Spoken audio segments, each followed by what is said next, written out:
Hi guys, I hope you all are doing fine. Well, आप सबको याद होगा कि हमने एक गूगल फॉर्म निकाला था और उसमें हमने आपसे कुछ इन्फॉर्मेशन मांगी थी। जिन्होंने ये गूगल फॉर्म नहीं भरा, they can join our WhatsApp group, the link is given in the description box. तो आज हम गूगल फॉर्म्स की बात क्यों कर रहे हैं? वेल, जो गूगल फॉर्म हमने अपने स्टूडेंट से भरवाया था उससे हमें बहुत सारा डेटा मिला। अब उस डेटा को समझने के लिए हमें उसे बहुत स्टेप्स के थ्रू प्रोसेस करना पड़ा और तब जाके हमारे सामने एक अच्छे प्रॉपर रिजल्ट्स आए। तो यही प्रोसीजर जो है आज मैं आपको एक्सप्लेन करने वाली हूँ, क्योंकि आज हम करेंगे chapter number 3 for class 7, data handling.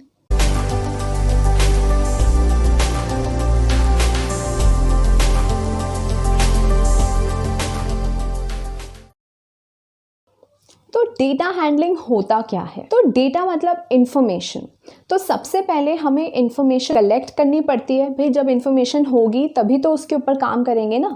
तो सबसे पहला स्टेप जो डेटा हैंडलिंग में होता है वो ये होता है कि you have to collect the data, you have to collect the information. ठीक है, जब आपके पास इंफॉर्मेशन आ जाती है तो बहुत ही हैपहज़ार्ड, रैंडम होती है। आप उसको ऐसे देख के कुछ कंक्लूजन नहीं ड्रॉ कर सकते। तो उस डेटा से रिजल्ट्स निकालने के लिए, कंक्लूजन ड्रॉ करने के लिए कि अच्छा ठीक है, ये इस डेटा से मैं ये कंक्लूड कर सकता हूँ, ये सारी चीज़ें करने के लिए हमें उस डेटा को प्रोसेस करना पड़ता है और इसी प्रोसेसिंग को हम कहते हैं डेटा हैंडलिंग। तो जब हमारी डेटा जो है ऑर्गेनाइज्ड होगी, it will be easy to present, तो किसी और को भी समझाने में मुझे दिक्कत नहीं होगी, and it will be easy to interpret, analyse and understand. Data handling हम अपनी डे टू डे लाइफ में कहाँ देखते हैं? बहुत जगह देखते हैं। फॉर एग्जाम्पल, न्यूज़पेपर्स में देखते हैं। We can always see some kind of graphs या फिर पाई चार्ट्स, और वेदर डेटा हमें दिखती है न्यूज़पेपर्स में। इसके अलावा मैगजीन्स में अलग अलग टाइप की डेटा होती है, और सबसे इंटरेस्टिंग डेटा हमें मिलती है मैचेस में, क्रिकेट मैचेस में। किसका कितना स्ट्राइक रेट है, क्या उसकी एवरेज है, बॉलिंग कैसी कर रहा है। इतने सारे पैरामीटर्स पे हम क्रिकेटर्स को या किसी भी स्पोर्ट्स पर्सन को जज करते हैं। तो ये सारे पैरामीटर्स को एनालाइज करने के लिए हमें क्या करना पड़ता है? पहले डेटा कलेक्ट करनी पड़ती है और फिर उसको हम इंटरप्रेट करते हैं। ठीक है, तो अभी हम बेसिक चीज़ें सीखेंगे डेटा हैंडलिंग में। एवरेज, दैट इज मीन, और फिर मीडियन एंड मोड। तो सबसे पहले आता है एवरेज। ठीक है, तो एवरेज क्या होता है? एवरेज हमारा रिप्रेजेंट करता है central tendency of the data. Central tendency मतलब, इसको हम समझते हैं। फॉर एग्जाम्पल, 0 से 100 के स्केल के बीच में मेरी डेटा है। मैंने कुछ इन्फॉर्मेशन कलेक्ट करी, लेट्स से मार्क्स। ठीक है, marks of students in a class. तो वो मार्क्स की जो वेरिएशन है वो जारी है 0 से लेके 100 तक। ठीक है, अब कुछ ऐसे भी बच्चे होंगे जिनका लो मार्क्स होगा, कुछ ऐसे बच्चे होंगे जिनके हाई होंगे, और थोड़े बच्चे ऐसे भी होंगे जिनके फुल मार्क्स आएंगे। लेकिन सारे नहीं होंगे, वो 1-2 ही बच्चे होंगे, है कि नहीं? है ना? तो मेरा कुछ ग्राफ ऐसा बनेगा। इससे मैं क्या समझ रही हूँ? ऐसे बच्चे जिनके मार्क्स कम हैं या बहुत ज़्यादा हैं, ये थोड़े ही होते हैं, है ना? तो कुछ बच्चे होते हैं जिनके मार्क्स बहुत लेस हैं, और कुछ ही बच्चे होते हैं जिनके मार्क्स बहुत हाई आते हैं, है ना? मोस्ट ऑफ द क्लास, मतलब ज़्यादातर बच्चे, मोस्ट ऑफ द क्लास इस रेंज में लाई करेंगे जिनके मार्क्स होंगे एवरेज, मतलब ना कम ना ज़्यादा, average. So this will be the central tendency.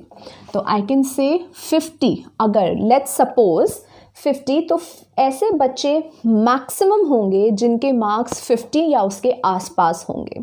So this is the central tendency of my data.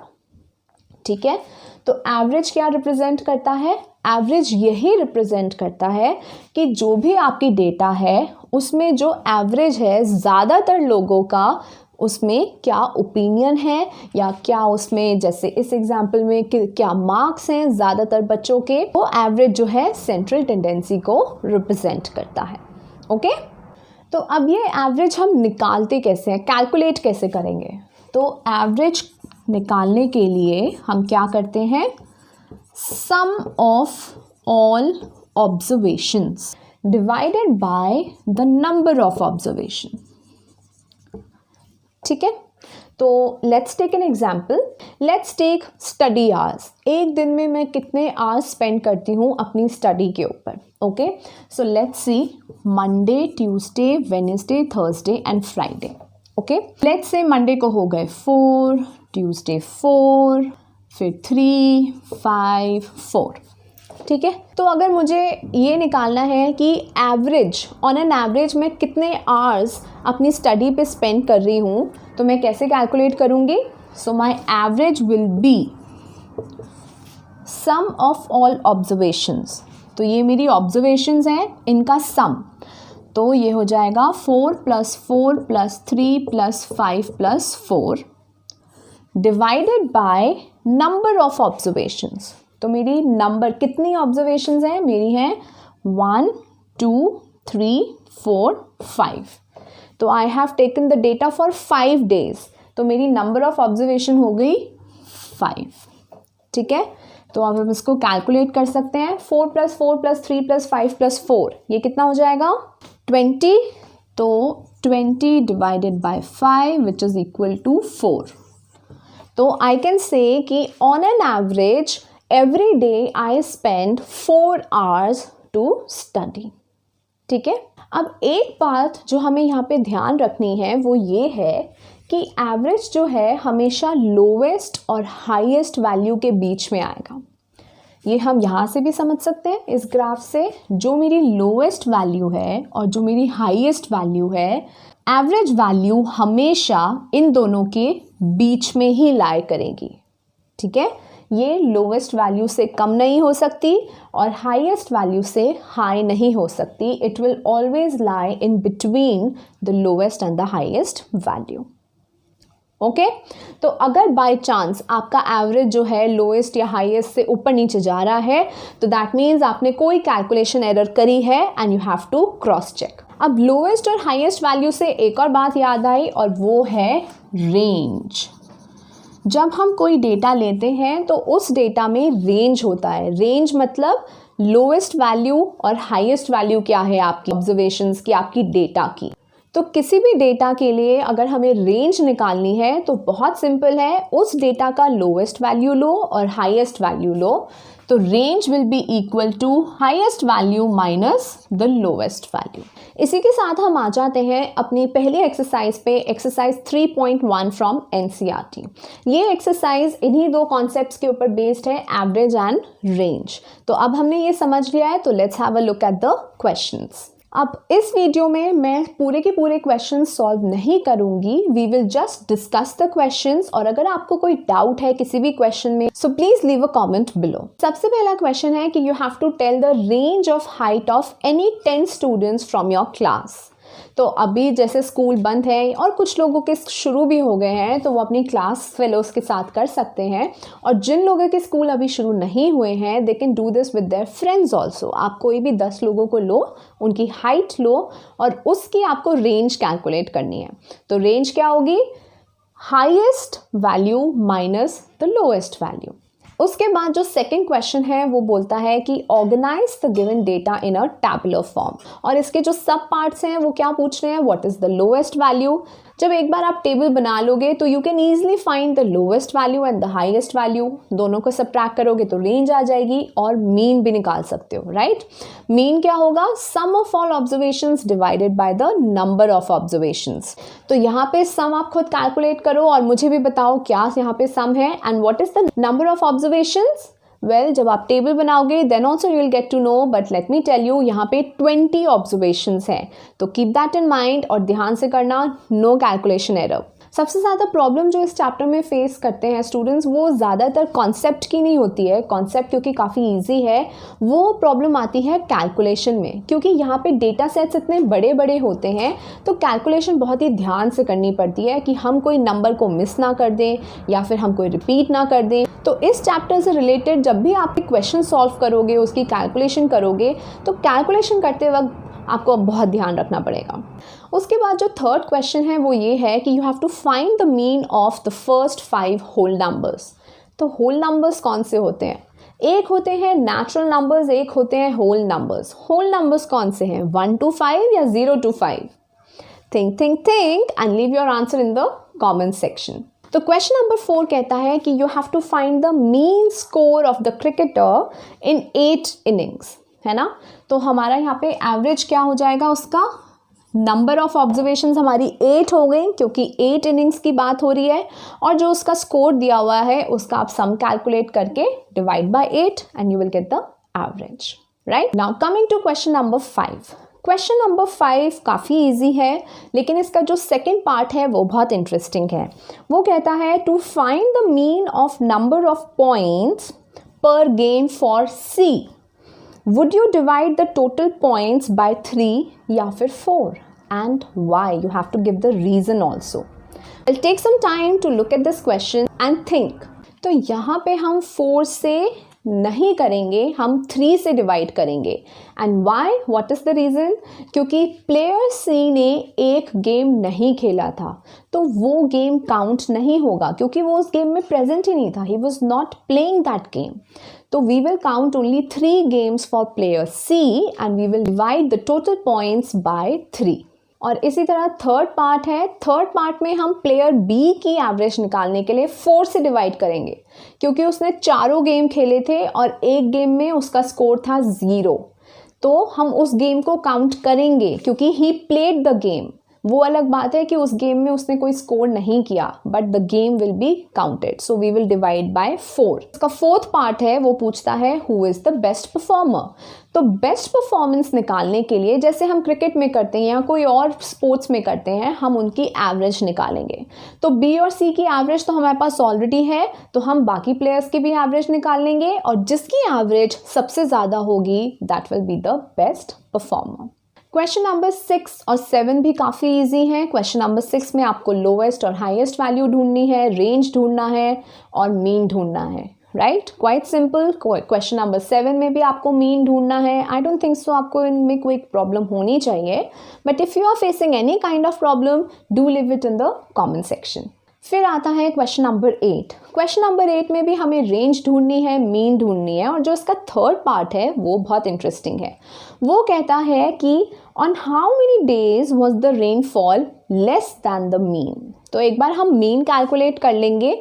Mean calculate करने के बाद जितनी भी ऑब्जर्वेशंस मीन से कम हैं वो ऑब्जर्वेशंस को हम काउंट करेंगे and that will give us the answer, right. जैसे जैसे आप सॉल्व कर रहे हो do leave your answers in the comment section. जब हम साथ में करते हैं ना तो मज़ा आता है। All right, so keep writing. और जो क्वेश्चन नंबर 9 है वो भी बहुत सिमिलर है क्वेश्चन नंबर 8 से। वो एक टॉलेस्ट, शॉर्टेस्ट और मीन निकालना है। और जो फोर्थ पार्ट है वो कहता है कि how many values are more than the mean. तो मीन से जितनी भी ज़्यादा वैल्यूज़ हैं उनको काउंट करो और लिख दो। तो हमारी एक्सरसाइज ख़त्म हो गई।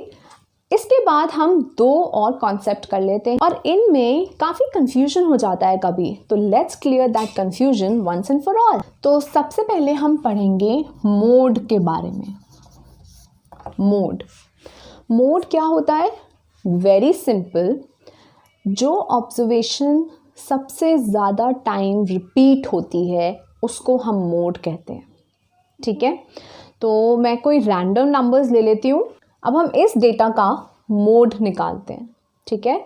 तो मोड कैसे निकालेंगे? जो ऑब्जर्वेशन सबसे ज़्यादा टाइम रिपीट हो रही है। और इस चीज़ को देखने के लिए मैं एक टेबल बनाऊंगी, ठीक है। तो यहाँ पे मेरी हो गई ऑब्जर्वेशन, ठीक है, जो मेरी वैल्यू होगी, और यहाँ पे आ जाएगा टैली, ठीक है। तो मैं देख सकती हूँ कि मेरी जो वैल्यूज़ हैं वो 1 और 6 के बीच में हैं। तो 1 2 3 4 5 6 है ना।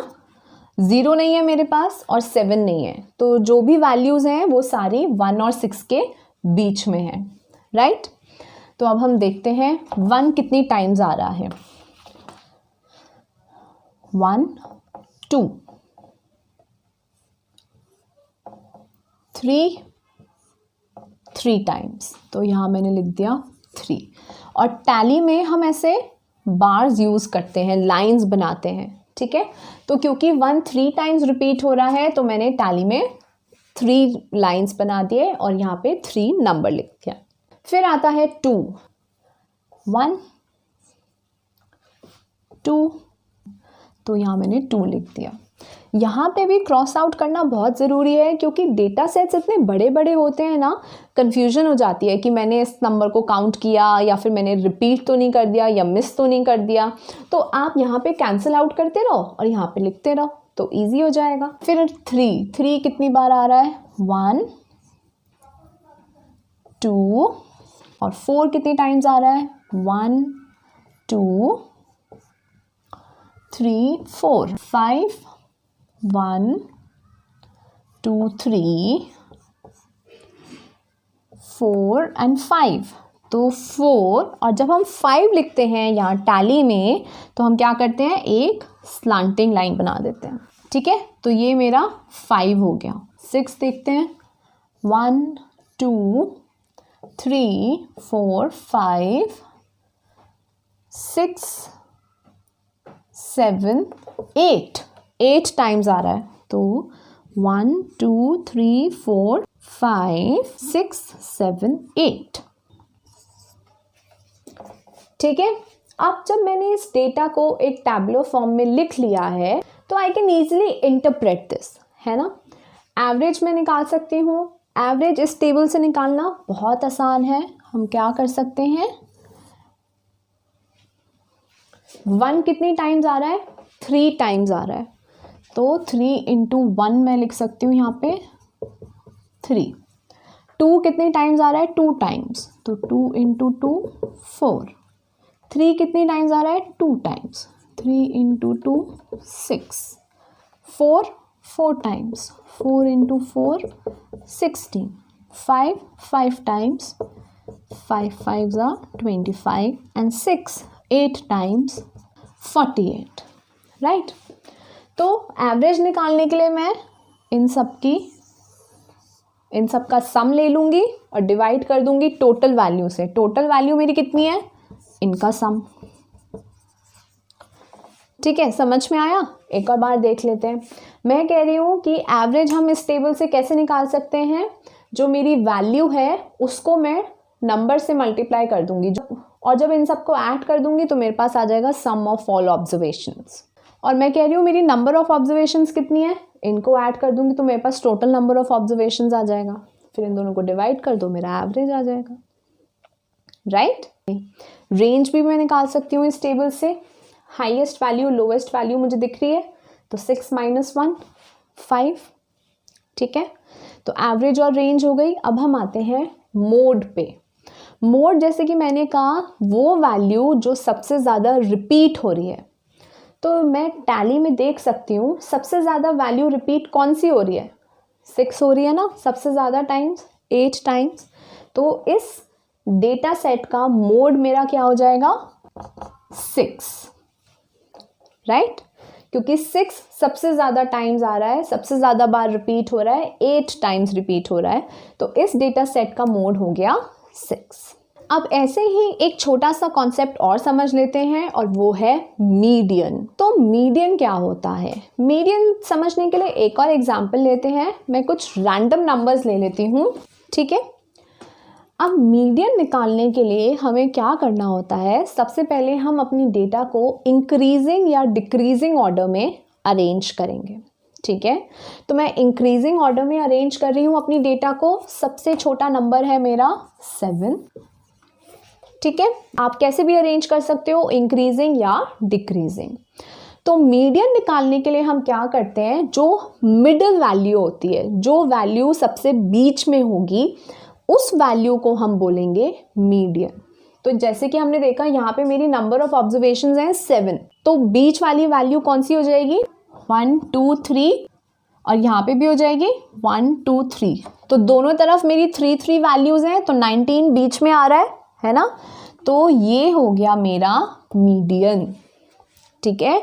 The value which lies in the middle when you arrange your data in increasing और डिक्रीजिंग ऑर्डर। एक बात ध्यान रखो कि यहाँ पे हमारी जो नंबर ऑफ ऑब्जर्वेशंस हैं वो हैं ऑड, है ना। ऑड नंबर ऑफ ऑब्जर्वेशंस में ही हम ऐसे मीडियन निकाल सकते हैं। जैसे अगर मैं कोई और एग्जांपल लूँ, इसको इंक्रीजिंग ऑर्डर में अरेंज करते हैं, तो 2 वैल्यूज़ इधर 2 वैल्यूज़ इधर, बीच में मेरी आ गई 5। तो यहाँ पे भी मेरी नंबर ऑफ ऑब्जर्वेशंस ऑड है, तो बीच का नंबर मैं निकाल सकती हूँ। अगर मेरी ऑब्जर्वेशन इवन होगी, तो जैसे अगर मैं इसमें से 9 हटा दूँ, तो अब मेरी नंबर ऑफ ऑब्जर्वेशंस इवन हो गई। तो इस केस में जो मीडियन होगा वो होगा जो बीच में 2 वैल्यूज़ आ रही हैं उन दोनों का सम डिवाइडेड बाय 2।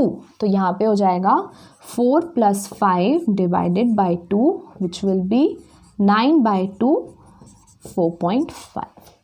ये हो जाएगा मीडियन। ठीक है, तो जिस डेटा में ऑड नंबर ऑफ ऑब्जर्वेशंस हैं उसमें तो हम इजीली निकाल सकते हैं। जिस डेटा में इवन नंबर ऑफ ऑब्जर्वेशंस हैं उसमें हम क्या करेंगे, जो बीच में 2 वैल्यूज़ आ रही होंगी उनकी एवरेज ले लेंगे, उनका सम लेके डिवाइड बाय 2। ठीक है, क्लियर। तो इस वीडियो में इतना ही। I hope this is clear to you. If you have any doubts, leave it in the comment section and do subscribe to our channel Schoolroom Online. You can also follow us on Facebook, Instagram and Twitter. You can also join our WhatsApp group and Telegram channel. The links are given in the description box. This is for today. See you next time.